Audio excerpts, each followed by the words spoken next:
Hello and welcome to the ninth symposium on environmental justice and health disparities at the University of Maryland, SEAGE, Community Engagement, Environmental Justice and Health.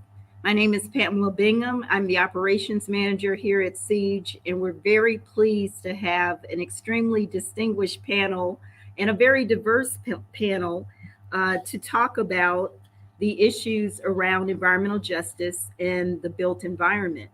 I'm going to allow each speaker to introduce themselves, name, title, and a background statement. We have, first of all, I'm just going looking at my my screen. Dr. Tony Graham. Tony, if you would, Dr. Graham, would you please introduce yourself? Thank you so much, Pam. And I'm Tony Graham. I'm a retired professor, social professor from North Carolina A&T State University. And I taught for over 18 years in the Department of Built Environment. And within there, I taught a lot of courses in terms of real estate, land development, structures, project management, sustainable design.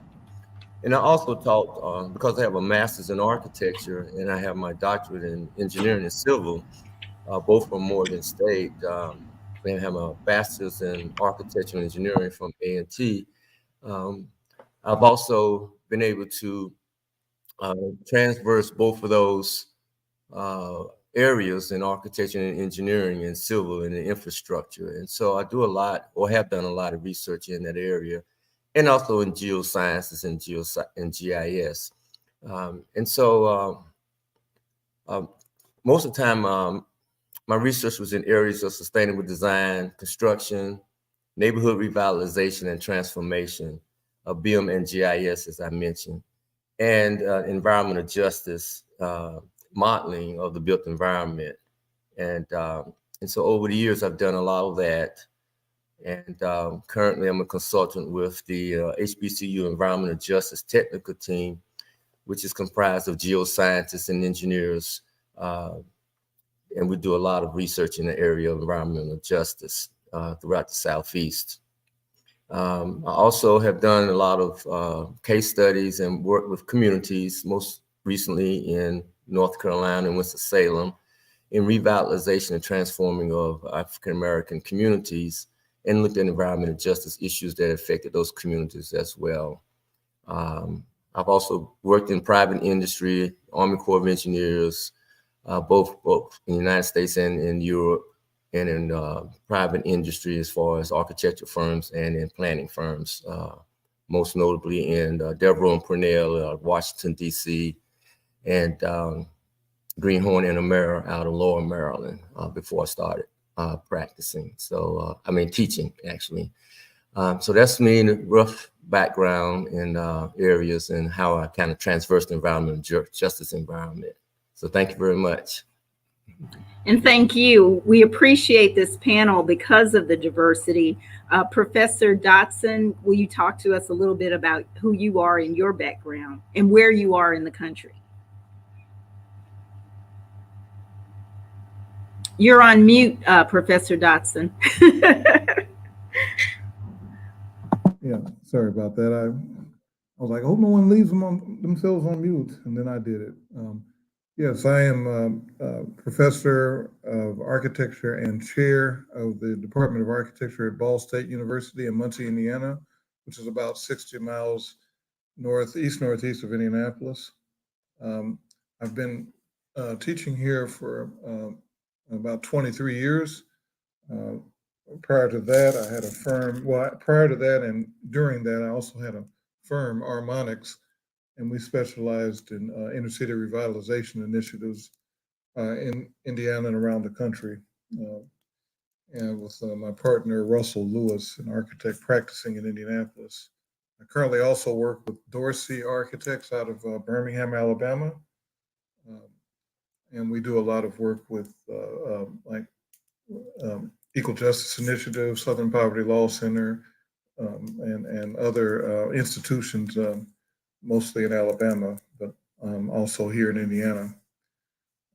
I started I got my undergraduate at Tuskegee down in Alabama.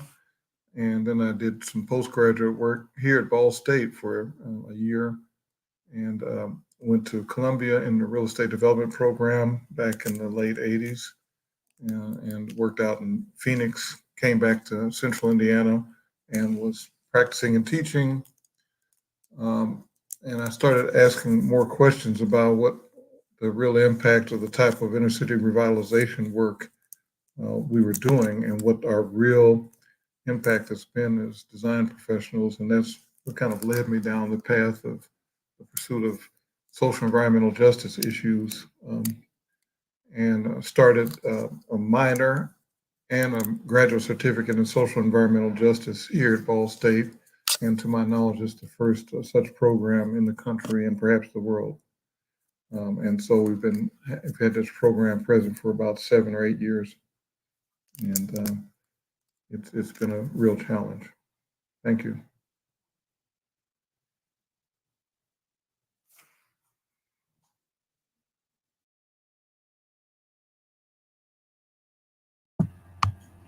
Yeah, I wasn't talking. I just couldn't find the button.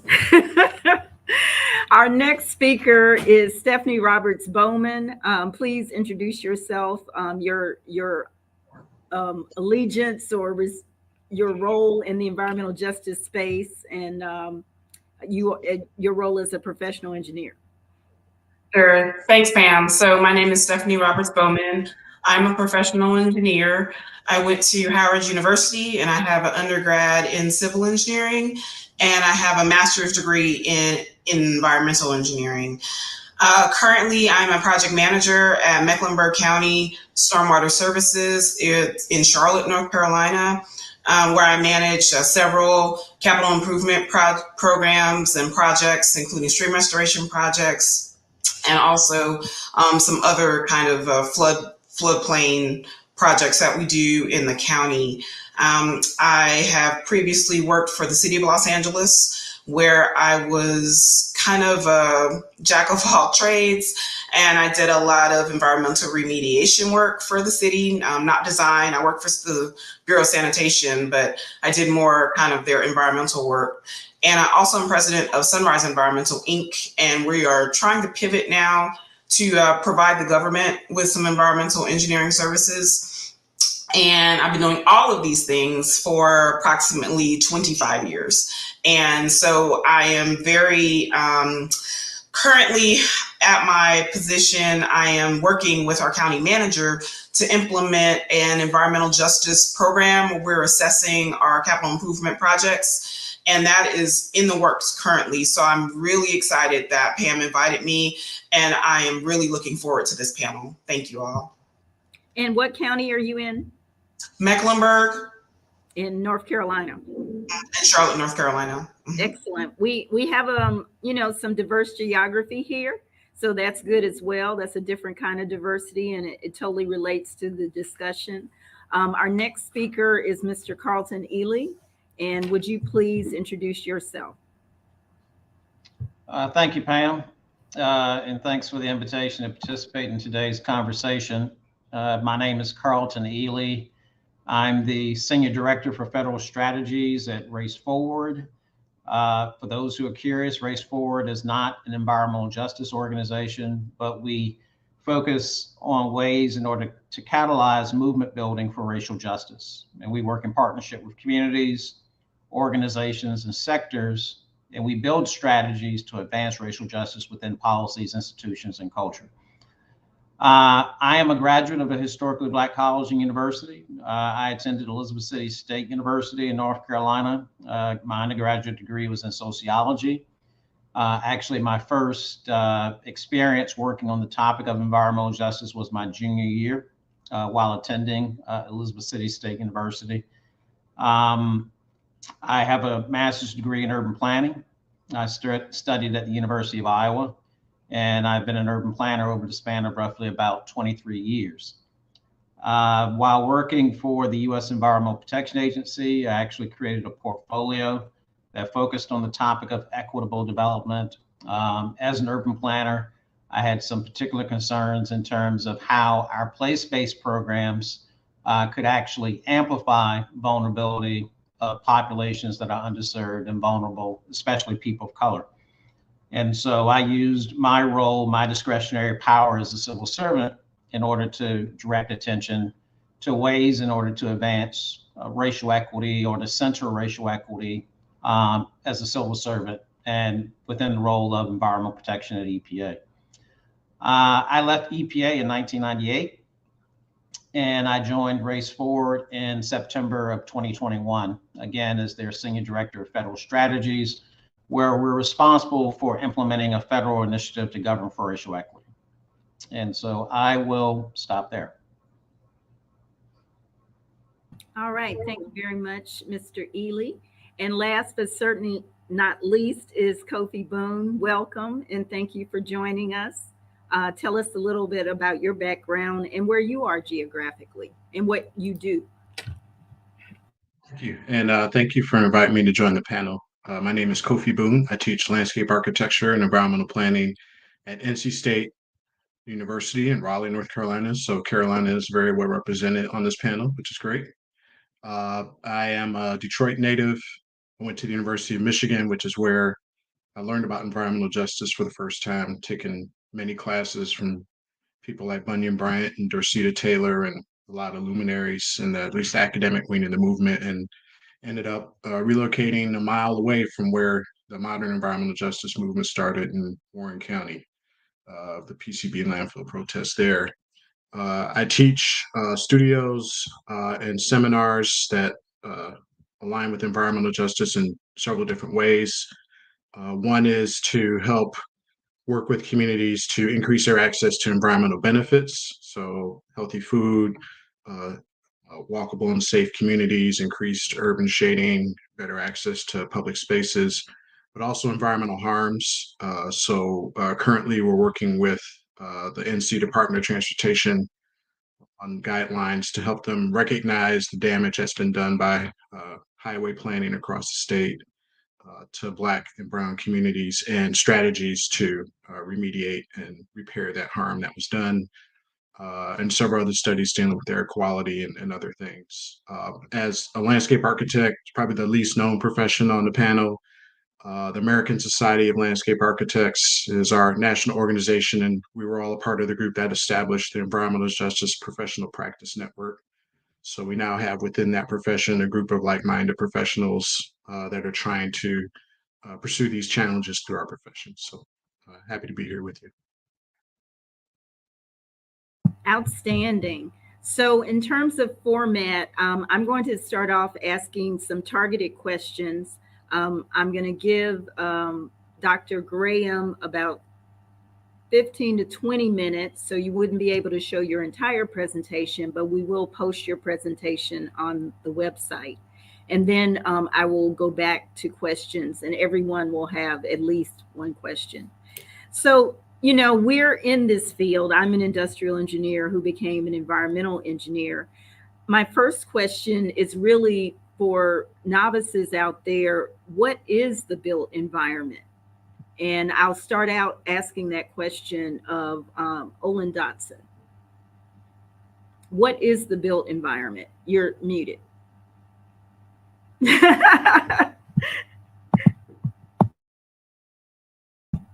You're still muted.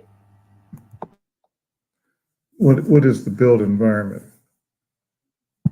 And what is the relationship between the built environment and environmental justice?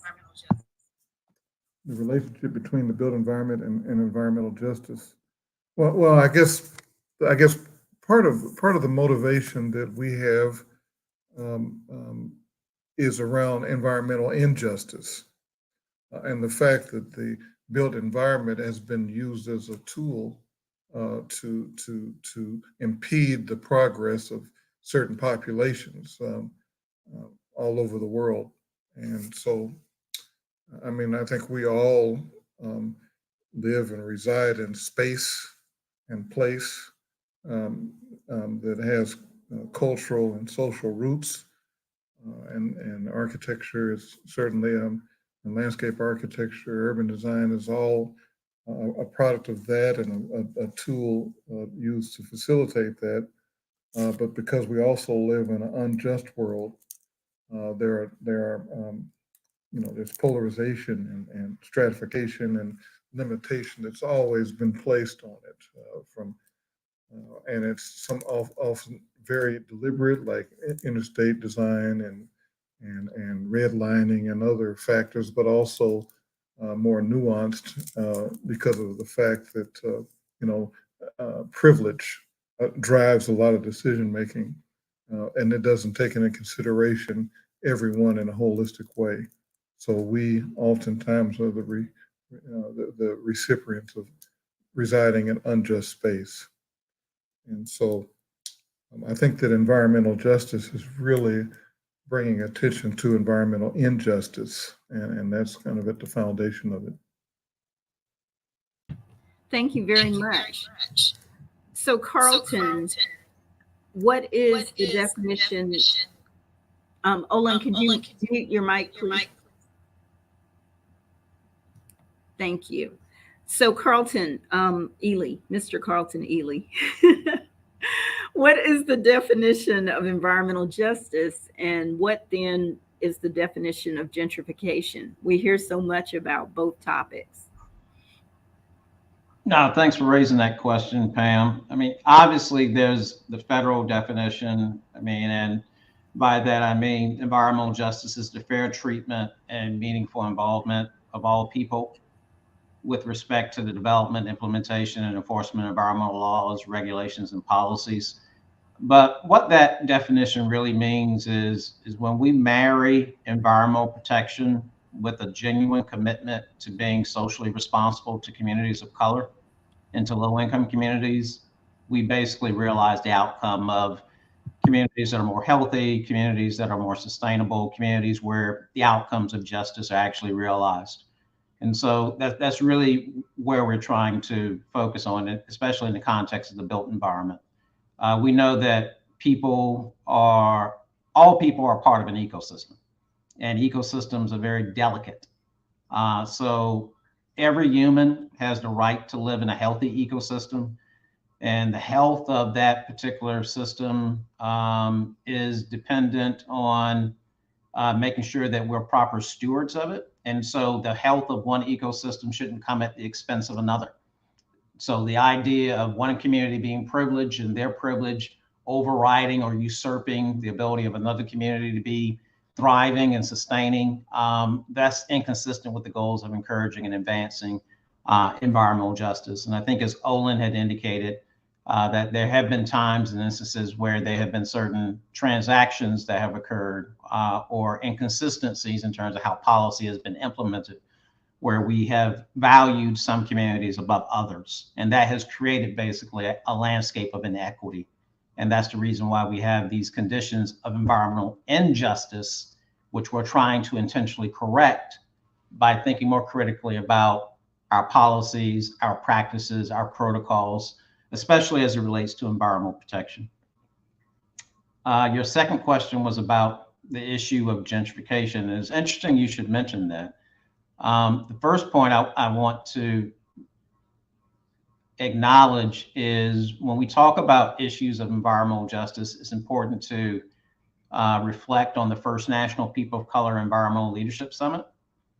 And while a lot of people often focus on the fact that 1,100 people gathered in Washington, D.C. in 1991 to focus on the conditions associated with their ecosystems or their built environment, it's also important to note that many people were equally concerned about untenable conditions in housing and land use, infrastructure, and sanitation. All of those issues are relevant to urban planning. In fact, out of the 17 principles of environmental justice, 5 of them are relevant specifically to the built environment.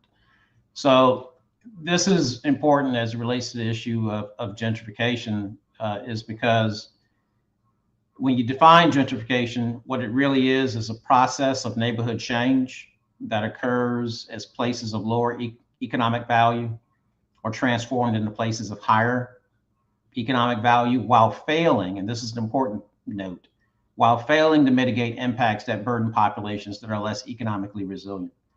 That has direct overlap with issues of environmental injustice because populations that are underserved and vulnerable, populations that bore the burden of disinvestment, people who lived in communities before they became fashionable and trendy should actually have the ability to experience the material benefit when redevelopment actually occurs. So the basic way in which I define gentrification is it's a process of neighborhood change that occurs as places of lower real estate value are transformed into higher real estate value, while failing to mitigate impacts that burden populations that are economically resilient, that are not economically resilient. And it's important to note that gentrification is a form of market failure. And the only way to correct market failure is actually to intervene in order to correct the externalities or the unintended impacts from the activity. Just as how we intervene to correct climate change, or just as how we intervene to correct pollution, we also have to be sensitive to intervening to correct market failures as well, like gentrification. I appreciate that context and that explanation. You know, people throw around a lot of the terminology, and I'm not always sure if they really understand what they're saying. I just got off a panel which was about women in environmental justice, and it kind of, one of the participants was talking about all the flooding in her community. So I'll ask this question of Stephanie Roberts Bowman. How does floodplain displacement, flooding, stream restoration, these are not concepts that people always connect to environmental justice. So how does your work, how does it all come into play in your work in environmental justice? So I mentioned earlier what I'm trying to work on now. The Stormwater Services Division of Mecklenburg County is working on now with the county manager as part of the county's larger environmental justice program. And part of that is two of our major capital improvement projects that we do, or programs that we have. And they are our floodplain buyout program and our stream restoration program. And Charlotte is very unique in that we have 3,000 miles of stream, which is insane. Every time I think about that, you literally can, if you lay them end to end, you can go from Charlotte to LA. So we have an inordinate amount of streams. And of course, due to, as Carlton said in an earlier conversation, due to root causes that caused Black Americans who descend from slaves in this country to be located in these areas on these FEMA regulated floodways, they're being flooded out. And at the same time that they're being flooded out, just to kind of ties into gentrification that you all were just discussing, they're being pushed out.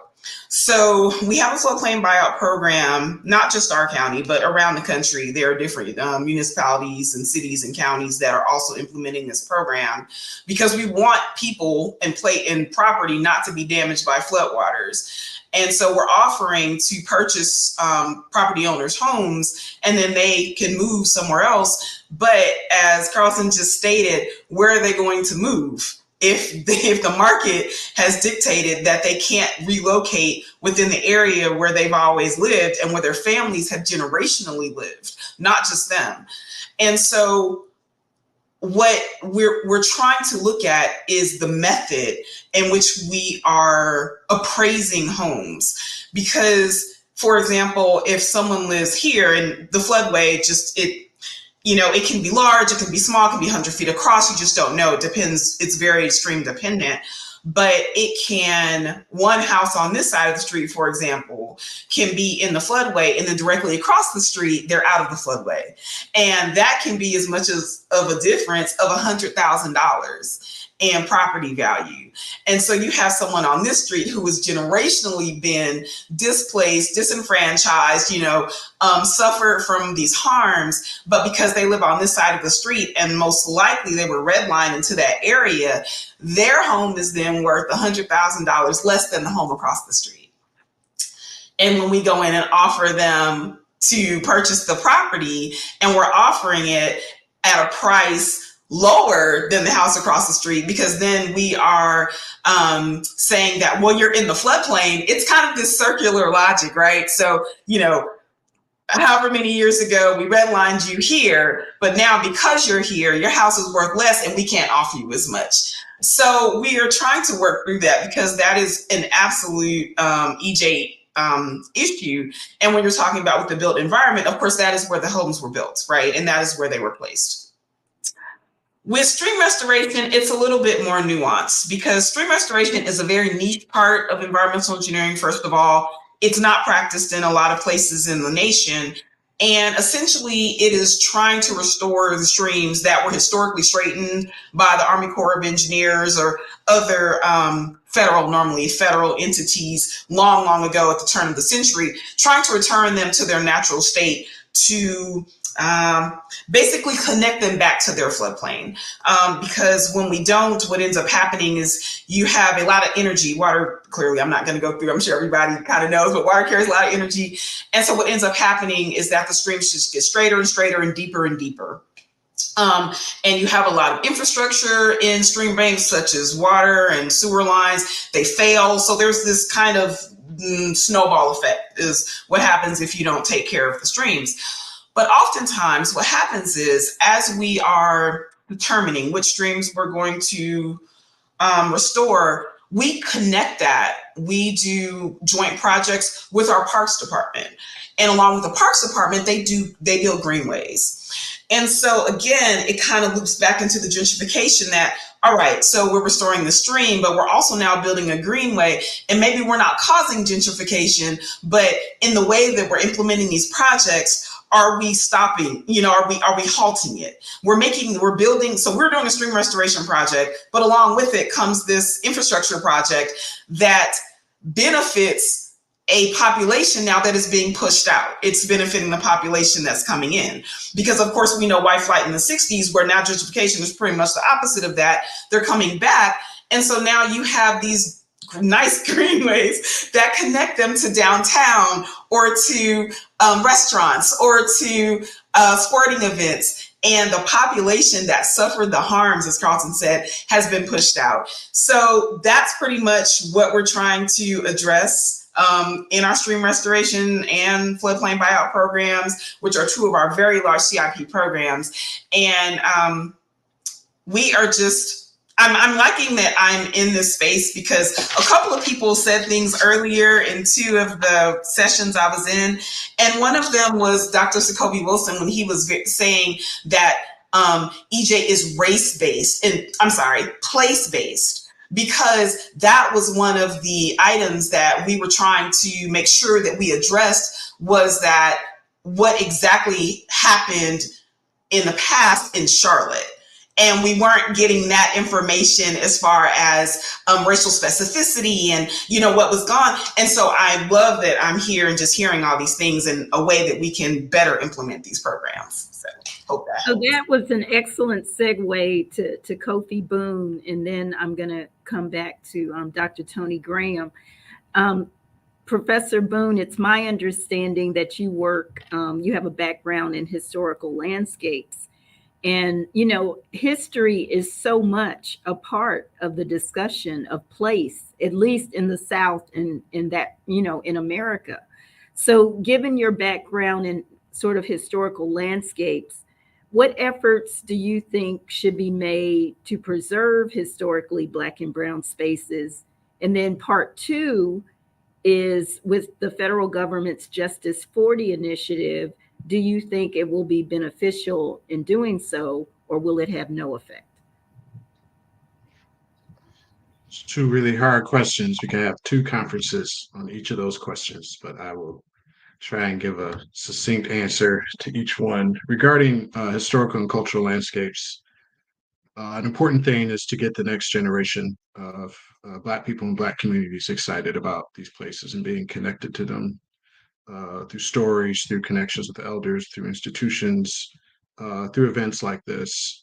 What I found is that mobility and the idea that the place may not matter to future generations, that they will go where there's economic opportunity or they will go where they're able to go, and not being rooted in place. It has long-term consequences, social, cohesion, mental and physical health, and just, the idea of what we call place attachment, the idea that, there are places that really hold the stories, in the dirt, that hold our people and our communities together. So I'm an advocate for anything that starts to build that intergenerational line and help people understand that these places, even though they're uh, beleaguered by numerous environmental injustices, are still worth fighting for, keeping, holding, and passing on to the next generation. In rural areas, the biggest culprit is land loss.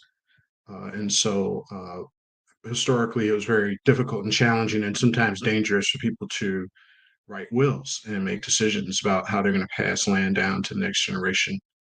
There's racial violence dealing with courthouses all over the country. And so many people are reverting to what are known as air rights. And so when someone dies, an equal share of property passes to each living heir. And that is, in addition to USDA policies that were well covered through the Pickford case, is the leading cause of Black land loss, particularly in the South. So it's going to sound really simple and not very sophisticated, but convincing ourselves to, if we own property, or if we own land, is if we don't have a will, at least put them in a trust, so that there is some decision making about how it passes down to other folks. So at least we have the land available. Where it comes into conflict to some of the issues that Stephanie articulated and that Carlton articulated, we really, not just our community, Black communities, all communities need to improve our ability to live with the land.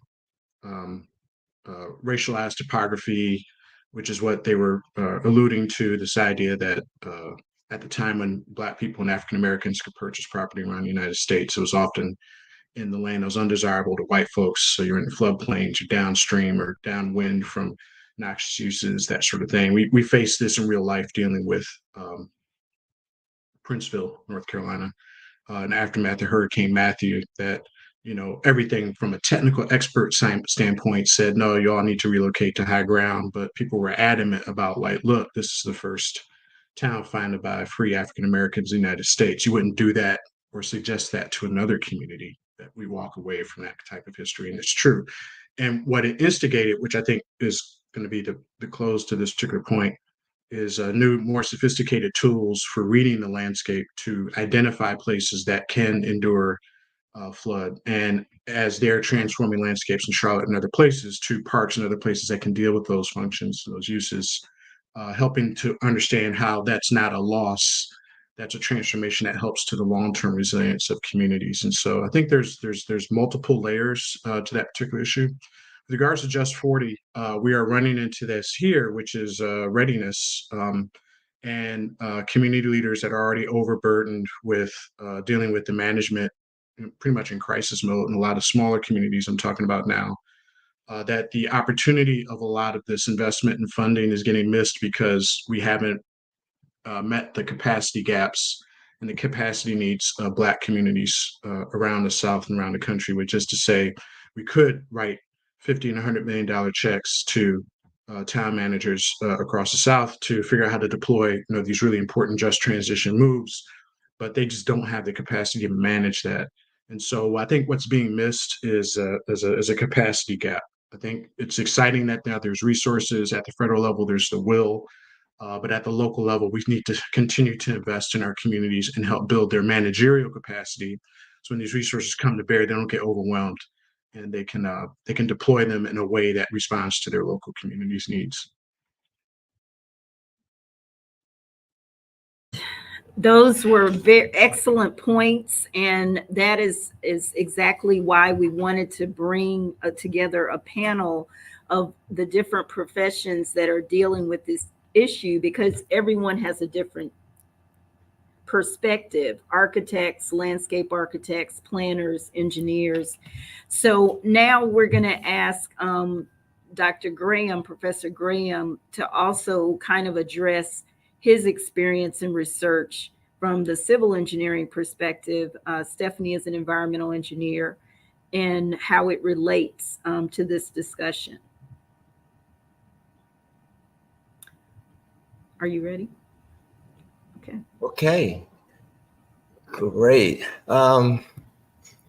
As everyone so far has indicated, from this broad and wonderful background experiences that have been brought to this table of panelists, I think we're in a position to really enlighten a lot of individuals and organizations on the importance of what I call an interdisciplinary approach to environmental justice in the built environment. It's not a singular approach. And as has been alluded to already, we all live on one earth. There's only one land mass, and that's Earth. So regardless, as has been said before, we're the stewards. We have to maintain, regardless of race, creed, color, gender, ethnicity, you name it. And so over the years, I've been delving into this, partly with my students when I used to teach GIS and had them doing individual student projects. The students actually delved into environmental justice and providing geospatial analysis and looking at their respective neighborhoods. And so this quick report is one of those. And then I'll just kind of hit on a few things, our race disparities to infrastructure access. That leads to health disparities in our disenfranchised communities. And so just from a definition purpose, the degree of variation of our physical infrastructure, as it says here, it differences across the different geographical spaces that we are in. And, the American Society of Civil Engineers have already stated we're in a poor state of mind with our infrastructure. But when it comes to history, historically, we receive less attention as far as the role of infrastructure, construction, and maintaining those infrastructures have played in promoting inequality and social segregation. And that's very important because the infrastructure is inseparable from the environmental justice issue. And so there's racism of the physical built environment of our highways. And it's been recognized, and that led to the actual infrastructure bill. And as the Secretary of Transportation brought out, these things do matter, and the administration has taken note and provided the country and Black and brown people, communities, funding to try to look at these racial disparities in our infrastructure, which happens to have an impact on the health and disparities in our communities. And so, if you didn't know, back in the 50s, that's when the Interstate Highway Act was authorized. And since then, it's been several thousands of miles of interstate. But when it comes to those highways and where they will be built, we just talked about that, and the impact on these communities of color, it impacts them a tremendous amount of way, where they're uprooted, displaced, replaced in kind.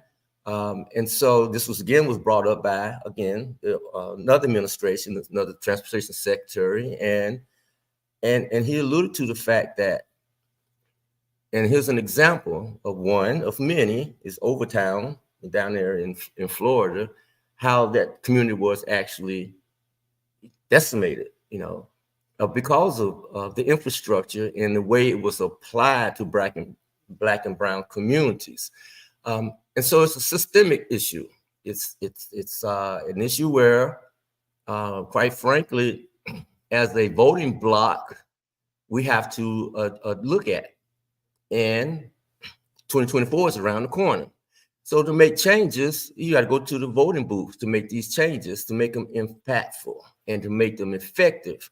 And so, of course, the interstate highway system didn't really cause all these problems, but once you put a road in an area, all of us know development soon follows, right? And with that development, it's economic development. And then here we go, social issues crop in, right? So our communities are reflective about that. So I went and found a study here about, the relics of racism and classism. And in this study, it's a geospatial study about access to healthcare infrastructure. And I hadn't thought about it in that way, right? So infrastructure can be impactful on the health of our Black and brown communities and other communities of at risk if they don't have a road network that allows them to go to a close in proximity wise healthcare facility.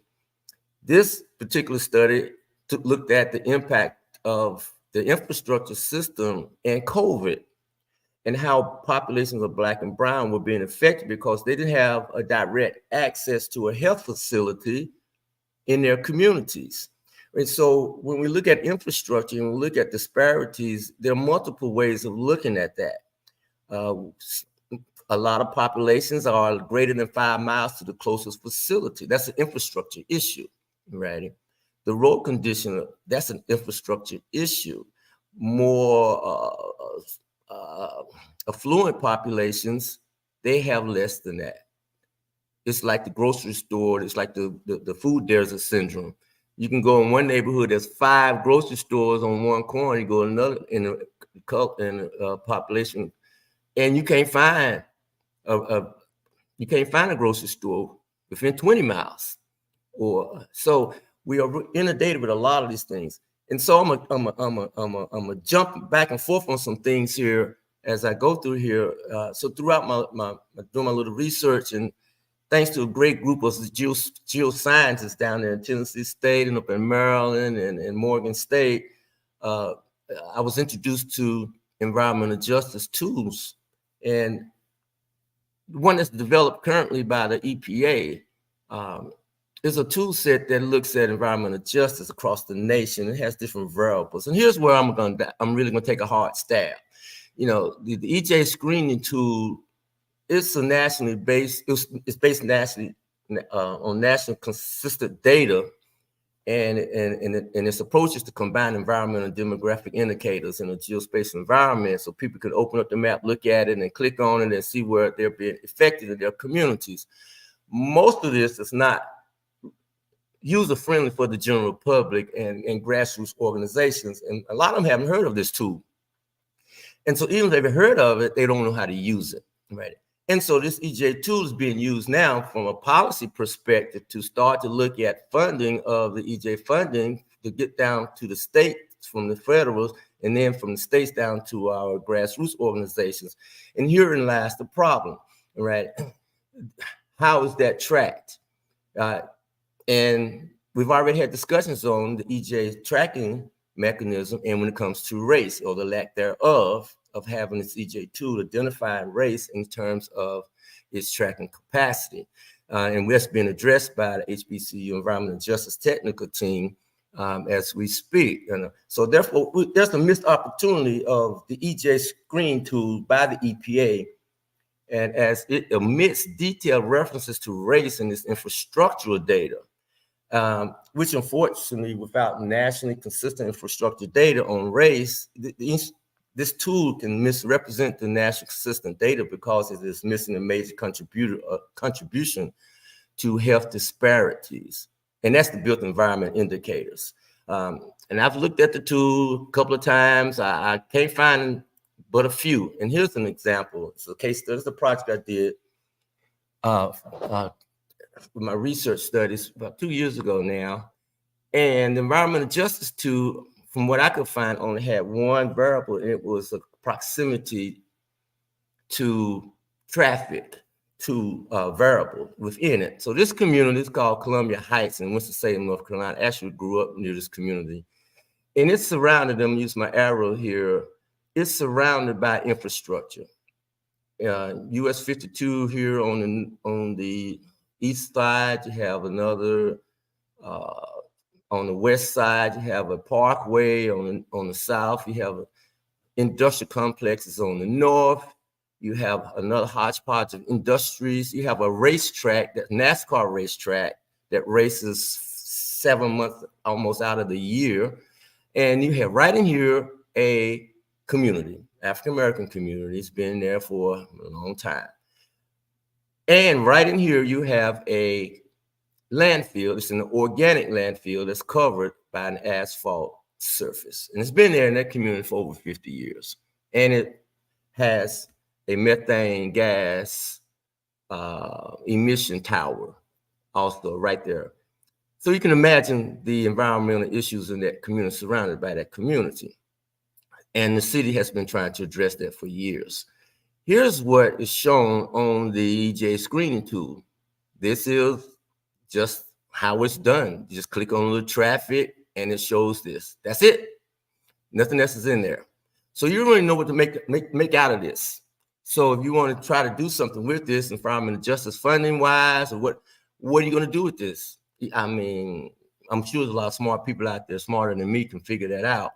But I just wanted to show you that tool is a scrub in terms of actually assisting at the grassroots level to identify issues, because it hasn't collected environmental justice data for the built environment, embedded that into the environmental justice screening tool.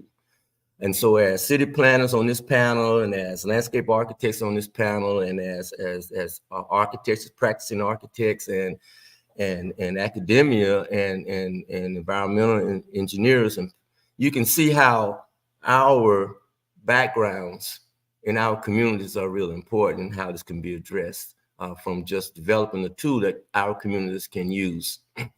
So now it goes to architecture, urban planners, and infrastructure and environmental principles. I just took a stab at this, but in architecture and urban planning. So again, back in my background, my BS is in architecture engineering from A&T, my master's and my master's in architecture and my doctorate in engineering is from Morgan State. And so as architecture and urban planning professionals, perhaps we need to take a deeper dive in looking at pursuing a conversation like this one on a more frequent basis, to have conversations on how architects and planners and of these professionals, I'm talking about professionals that really care about their communities, can then engage their communities and look at how architecture design is shaping the ecological context within our communities, and how, if it's not done carefully, it can actually start doing more harm and exposing us to more climate issues, environmental issues, and the like, to the spaces that we are actually being impacted on. Because once a building is built there, it's there for a long time, and it's going to impact that community whether we agree to it or not, right? And so we all know when that road is there for over 100 years, unless somebody tears it up. That building is there, it's going to have an impact for that length of time. And when these developers come in and put these big developments in our neighborhoods or close proximity to our neighborhoods, the same thing. And if they're not done carefully, and we start having our health issues in our communities. And that goes to building codes, in my humble opinion. I know the building codes already address these issues, but I think it needs to be a more stricter dive into these building codes, and uniform building codes, or other building codes for that matter, to put a lot of responsibility on these developers in greening our communities as they tear up our communities with their development, and replacing one tree for one tree. I mean, that should be a building code requirement, not replace one tree. I mean, tear down 35 trees and replace them with 2 trees. You know, it just doesn't make any sense. All right. And so we should look at requiring greening of our parking lot surfaces in all these developed areas to bring down that heat that's going to health impact in our communities. We can see that already. This, and looking at these abandoned buildings in these strip malls, and they stay there in our communities for years. Tear them down.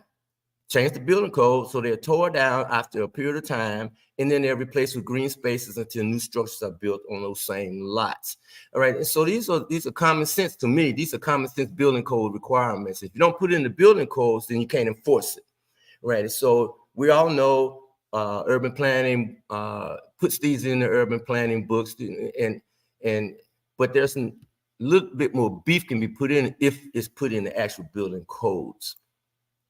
And so I'm gonna switch again now. We're looking at, in my opinion, another environmental disaster from an infrastructure perspective, and that's processing these lithium batteries and making these electrical vehicle batteries throughout this country. So I put 5 bullets here of where they're mined, what's the impact on the environment, where they're mined in the U.S., and where they're located. And so I just want to give everybody an idea now that we're headed possibly for another serious crisis in this country and in the world. So where are these lithium batteries mined? For the most part, they're in areas where forced child labor is at, right? And they're open pit as well, right? That's an economic disaster waiting to happen. It's environmental disaster where it happens. Open pits is just a bad idea all around, right? And so processing and extracting this lithium, it consumes a lot of energy, a lot of water, and it pollutes the air on a large basis. And it has a lot of chemicals and heavy metals. It disrupts the habitat from wildlife, soil erosion, and some kind of way we have to start looking at this from a different perspective, right? So there's only one operation in lithium mining in the United States, that's in Nevada, and it is huge, right? And it's already having an impact within that community already. It's dependent, so where is the lithium mined for batteries? Australia, Argentina, Chile, China, right? These countries have poor child labor regulation. This is impacting our environment on a long-term basis if we're not careful, and it's going to have an impact on our society in the long run. Here are some examples if people haven't seen it, but this is my neck of the woods. This is actually, and I've processed this slide. This is a site that's under construction 15 minutes from my house in Liberty, North Carolina. It's 2 million square feet, built by Toyota for electric batteries. Look at the size of this thing. Look at the real estate it is consuming. And there's no green replacement plan that I've seen, I've found, that's going to replace all of this 2,000 acres of greening that they're going to destroy for the construction of this plant. There's another plant not too far from where I live at, and it's a EV plant by a Vietnamese company, VinFast, and it's over 2,000 square feet, acres, 2,000 acres under construction now. But look at what we're really up against when we're mining throughout the world. These are open pit lithium battery mining sites. This is just a sample of what we're looking at in terms of our infrastructure and what it's doing to the environment with the lithium battery and the environmental justice, the electrical vehicle movement that's sweeping the world. And so, in summary, the rush to electrify vehicles may result in an even larger environmental crisis than we can imagine in the near future. So my question is 3 or 4, why not just increase the fuel efficiency of the current combustion engine market from 25, 30 to 100 miles per gallon? We can send a spacecraft to outer rims of the universe, but we can't or don't want to increase the mile per gallon on a vehicle. So the solution is to create another environmental hazard. Well, we only have one Earth. So thank you, panelists and everybody, for allowing me to vent a little bit on this built environment justice, bandwagon. But I'm kind of the guy, I like to call it how it is a little bit, So if nothing else, go vote in 2024. Thank you all.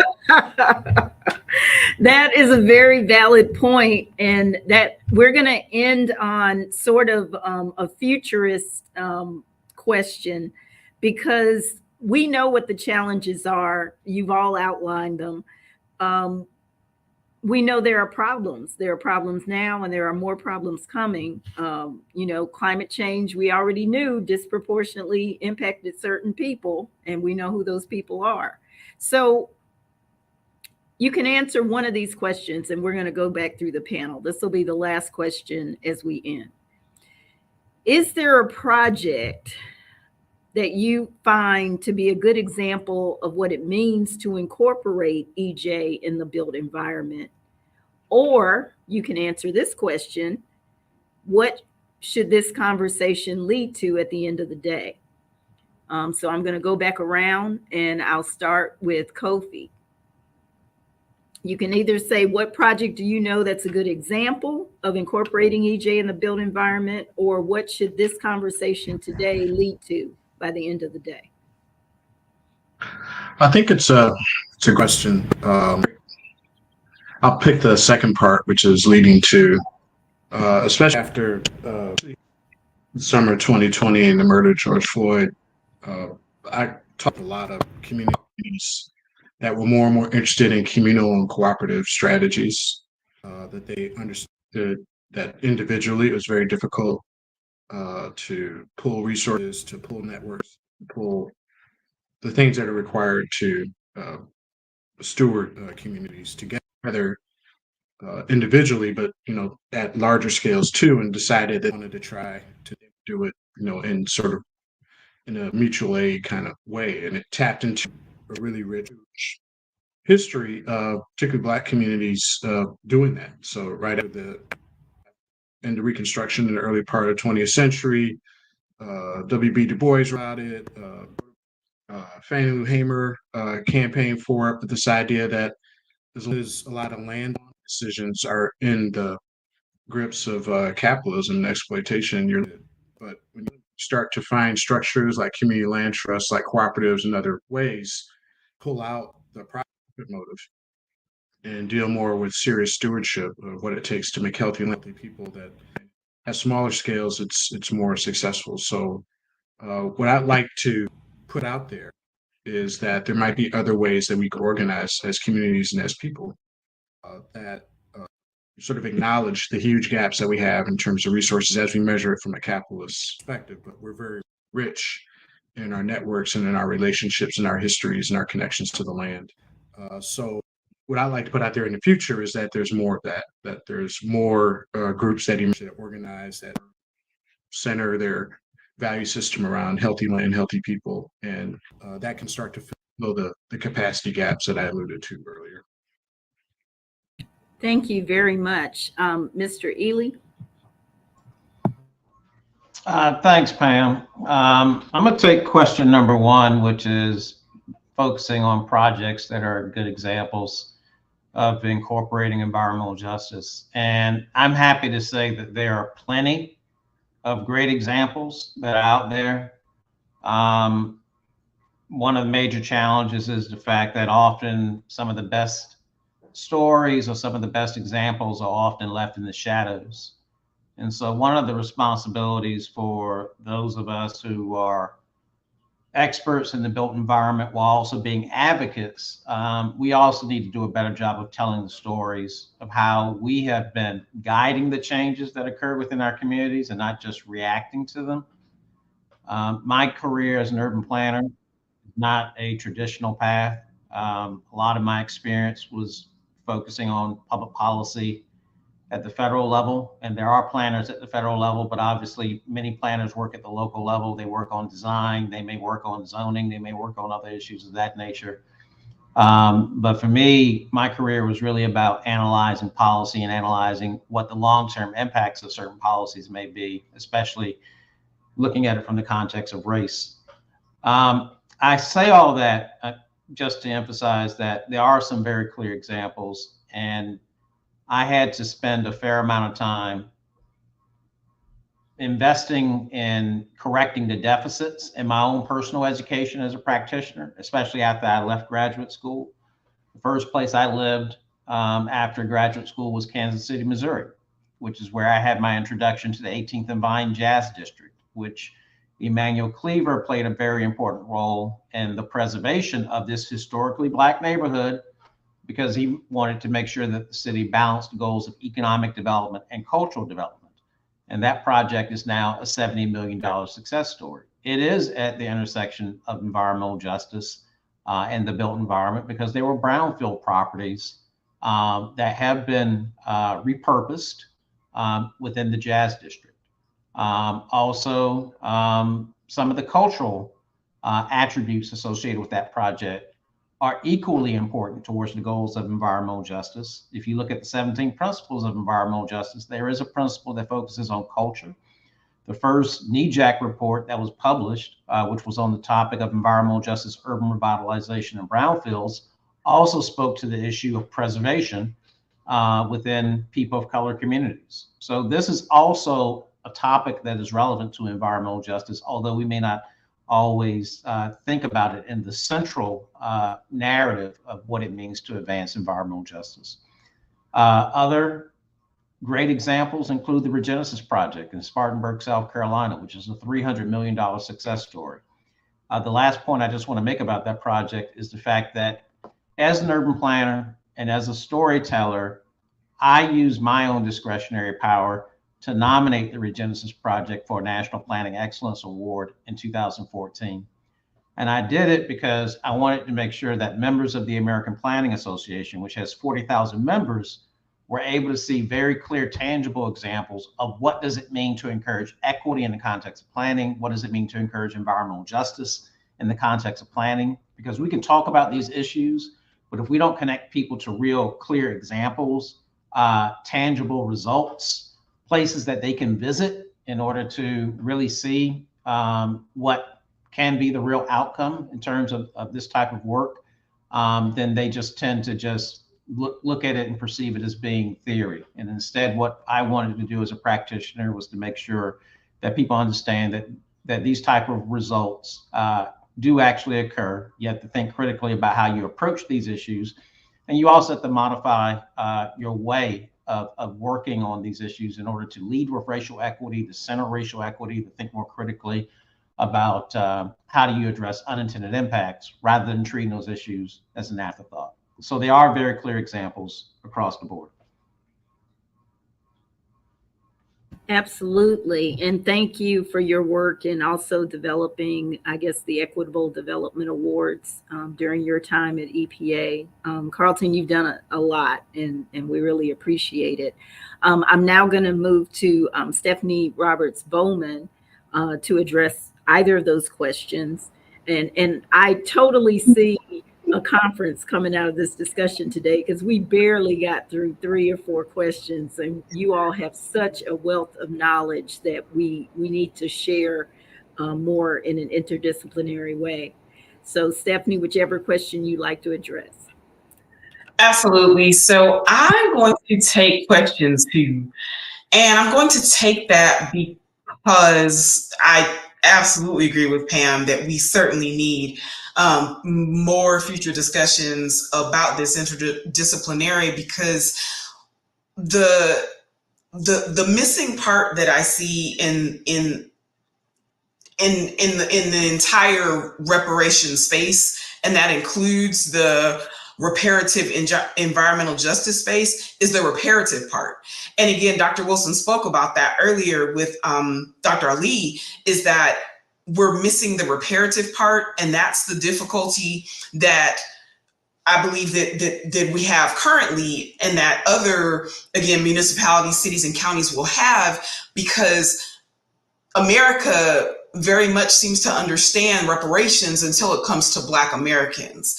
And so in these spaces, in your city or county, a lot of times you're the only one pushing the reparative part. Everybody seems to be very clear on possibly not on how not to cause future harms. But if you have 400 years or, however long of kind of accrued disadvantage, of disadvantage on top of disadvantage on top of disadvantage, then that absolutely needs to be repaired. And convincing people, Alon said this in a previous discussion that we had about, if I have to convince you that racism is an issue, then I'm just wasting your time. But unfortunately, when we're the only ones in these spaces, that is often the first step. It's just convincing people in your space that racism, in this particular case, environmental justice or environmental racism, is an issue. And I just feel like the future of the built environment and other infrastructure projects is being able to push that politically. Everything to me comes back to politics, because if we can't get our local leaders and then on our state leaders and on to the federal to kind of institute or enforce the reparative part, then it's pretty much just a wash. I mean, so I think that's what I want to come out of this is, me in my county and someone else in their county. And, if we can figure out how to do this and assess how these programs are implemented, not only how they will be implemented, but how they were implemented in the past and how we can fix that. And that is what I really want to get out of this is it's just the reparative part, that unless we repair, because as I spoke a little bit earlier about the 2 programs that we implement, I wasn't just throwing it out there. It wasn't just a kind of a, well, this might happen. No, this is happening. And so as I think Carlton was just speaking about a historical Black neighborhood. This is a historical Black neighborhood where I have a project. I started at the county 9 years ago. When I started 9 years ago and I started designing the project that is almost complete now, that neighborhood was absolutely 97% Black, American Black, 97%. And now in 9 years, it's maybe 50. And that is an issue. I mean, I can't, and I discussed this again internally, as we're working on on this environmental justice plan, and I'm saying this is actively happening. That's a problem. That's not just market forces. That's a market failure.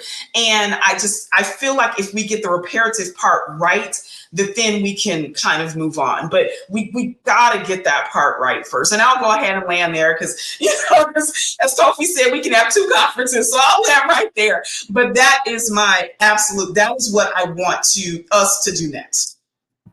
Thank you. I'm going to segue over to Professor Dotson, our resident Afro pessimist.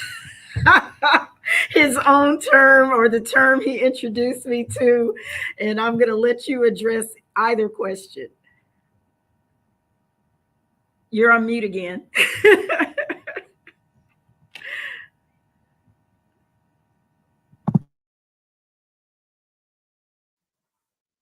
I struggle with my pessimism and trying to think about optimism. I failed to mention during the introductions that over the last 10 years, I was working on my doctorate at Purdue in American Studies and bringing my architectural and urban studies background to that field. And that's what kind of led me down the path towards Afro-pessimism.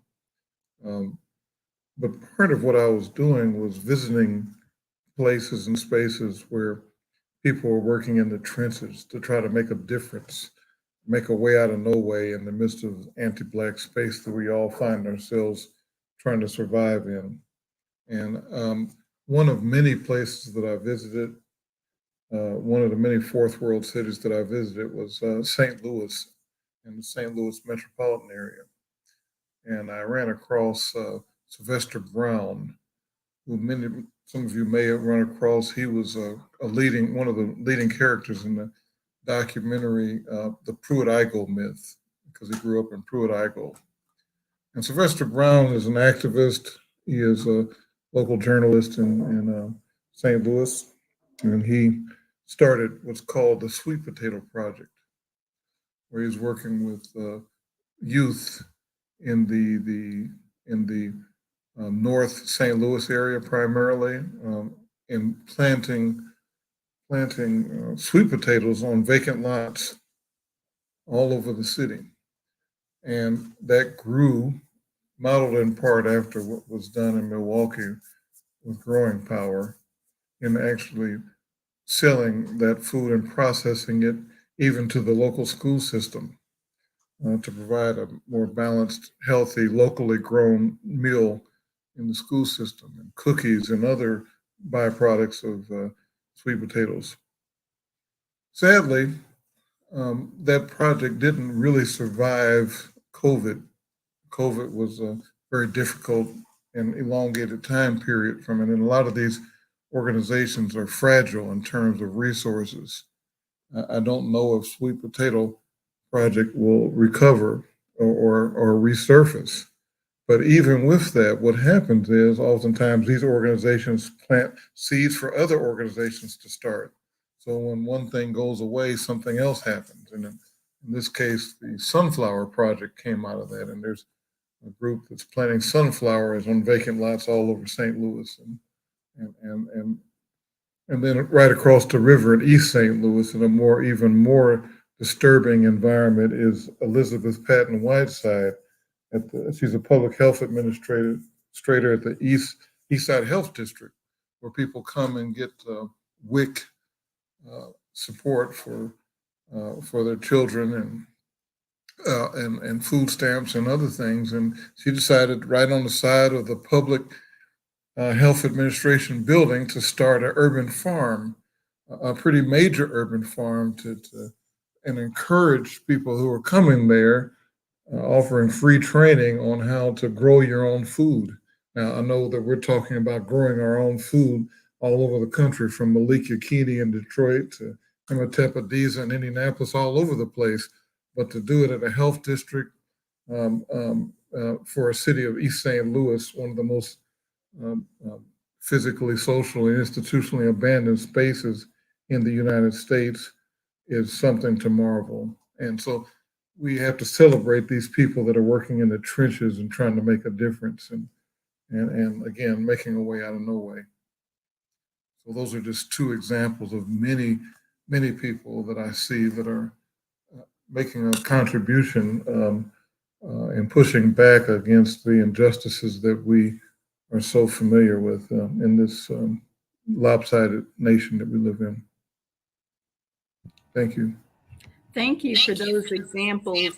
I always want to end with some direction for the future. Clearly, the challenges of environmental justice, the built environment, and health disparities are immense. But we do have people like yourselves working on these issues. I think the problem has been that we've been very siloed. I am an engineer in the public health space. There's nobody else here like me. We do have a theoretical physicist on our SIEGE team, and other folks with a climatologist, meteorologist. So we have other technical people, but these discussions and you all so beautifully illustrated the interconnectivity, the intersectionality. These discussions have to be held more broadly. And I'll share that one of our colleagues at Tennessee State, who's super active in NSBE, where I was the environmental justice director back in '96, has shared that we're going to submit a conference description for the NSBE conference in Atlanta in March. So everybody mark your calendars. I'll be getting back in touch with you. March 20th through 24th, NSBE pulled out of Florida. We will be in Atlanta. And NOMA and APA, Planning in the Black Community Division, all to follow. And Association of Landscape Architects, I believe one of my ASCE colleagues is now working for your group. She was our pre-K, our pre-college initiative director. So there's plenty of opportunity to continue this discussion. As you've all shown, there are plenty of examples of things that have worked, and we just have to continue to focus and to speak across all of our areas. And I'm certain that we will be moving towards a successful future. On Saturday, I'm going to incorporate climate equity into the discussion. So be sure to look out for some of our climate equity action planning as we continue to delve into what climate change looks like in these environments as well. And who knew we would have had Maui but when we first started talking about this discussion. So thank you again. I appreciate all of you. And this will close out the environmental justice and the built environment panel for today.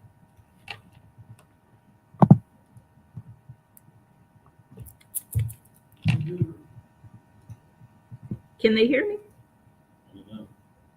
I don't think so. Nope. We're good?